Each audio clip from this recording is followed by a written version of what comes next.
and help them in any way necessary. Once again, guys, once you've seen Savita, please get back to your seats. Not really supposed to do it, but I do it then. We all do. We just tell you when that's All right. to make Now, you feel here, special. Mr. Barracina there and the spotted access there in our first exhibit. And I promise you guys that we will see them in about 8 to 10 minutes. So here they are, up close and personal.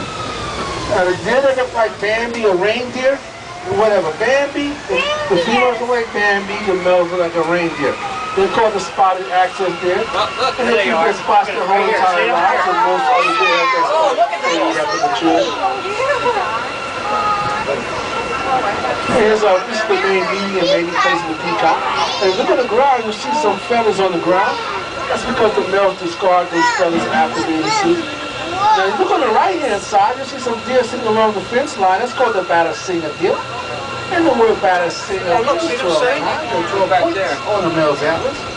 Also known as swamp deer in certain regions of the world. Alright, now we're coming up on our next exhibit. It's a two-part exhibit. It's a wild fruit called the Bamarusa. As the males actually have two sets of tusks that actually protrude the top of its mouth. We have our own resident Yankee, Jason Jambi. He's in the first exhibit here. He is right here. This is Jambi. Look at those tusks. Only the males have those tusks and use to fend off other males and to attract the females. Now in our next exhibit we have a mother and her son Porky. They are on the left hand side.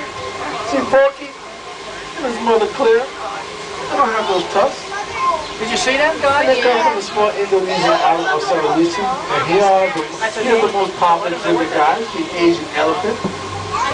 We have two on exhibit, two females. Okay, there they go. Look to your right, guys, to the rear, center right. That is Patty, and behind her is Maxine. Patty and Maxine are Asian elephants. Look, there they are. They're not related, but they are the best of friends. They're both about 39 years of age. Oh, God. Now, typically, an Asian elephant weighs about 10,000 pounds. These babies can eat about 200 pounds a head a day, in addition to fruits and vegetables. They also drink about 60 gallons of water a day. They receive a lot of personal attention, which includes pedicures. Yes, ladies, pedicures twice a week. Elephants are known to be distant walkers, and the only sweat glands they have in their bodies are in their feet. So those nails have to be well maintained. And those trunks, fellas, those trunks, 40,000 separate muscles, no bone, can rip a tree right out of the ground with enormous force, with the greatest of ease. All right, again, our Asian elephants, Patty and Maxine. Oh, nasty. All right, our next exhibit we have the Indian rhinoceros. So if you look to your right, we have a mother and son pair. There's a small mud wallow here. This is Ella and her son Fitzgerald. Ella, he's a year old and a few months. Have a fun fact for all the beautiful ladies and beautiful mothers. Beautiful ladies and beautiful mothers, listen up.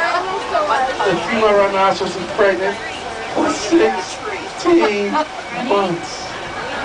That's right, ladies. That's a year and a half, and there's more. When she finally gives birth, that baby can weigh anywhere from 150 to 250 pounds. Two words, ladies. Ouch and epidural. Man, fellas, I don't know. Did you hear that? Did you hear that fact, fellas? The female has to be the stronger gender. Come on. Maybe. No, we saw Ella Fitzgerald in that mud wallow. We have one here. This mud wallow's not too appealing to our eye. Well, it doubles as a bathroom. Besides that, it's actually a spa to the rhinoceros. They'll roll around in that thing, cover their bodies with mud. The mud will serve as a natural sunblock and also protect the skin from insects. Yeah, I know. You know, a sad fact about all rhinos is that they're highly endangered, and here's some of the reasons why.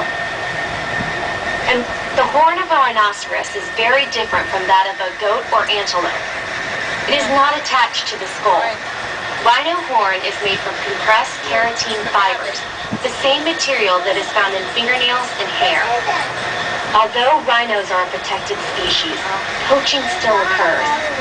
Rhinos are killed for their body parts, as some people believe that this horn has special medicinal powers. It is also used as an ingredient in some traditional Asian medicines, and the rhino horn is also prized in some cultures for making dagger handles.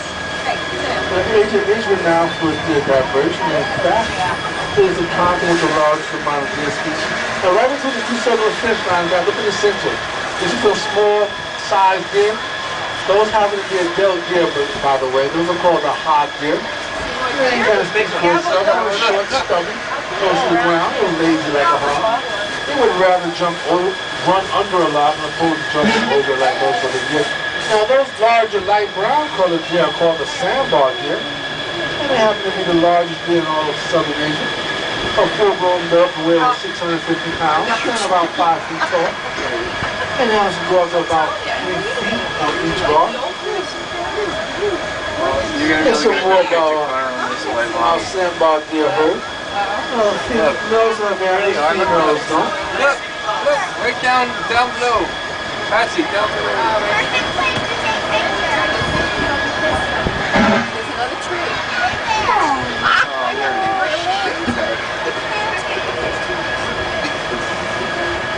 Tree. Sorry, she can't take pictures.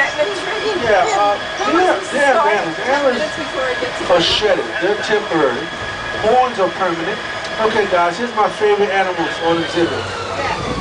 That's called an Indian mudjack. That happens to be a full-grown deer. There's a reddish-brown deer, almost looks orange or tangerine. That's called the Indian mudjack. They're known for their interesting antlers as well as their beautiful coats. Now look directly below us, guys.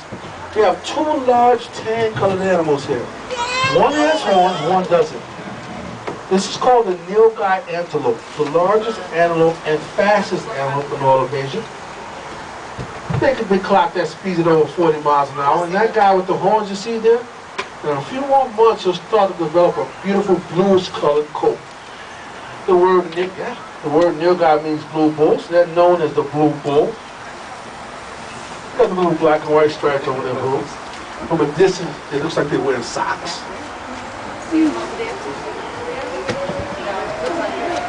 So we saw the sandbar deer, the hog deer, the Indian mudjack, and the nilgai antelope.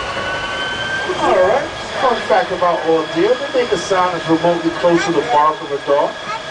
And if they're really stressed, they even growl like a dog too. Thinking of barkers, we're going to enter our next exhibit. We're going to look out for the tufted deer. This deer is from China. Now, I just saw the baby out here last time I was around. I used to think they got their name because they were tough to spot. They actually have a tuft of hair on top of their head. Look at the rear. First line in the rear. You might get a spot of you sitting amongst the four leaves. Yeah, by the rock formation. Wow, it's really dark. Now there's a little lean-to by the rock over there. That's where the baby lives. You won't get a spot. Now follow the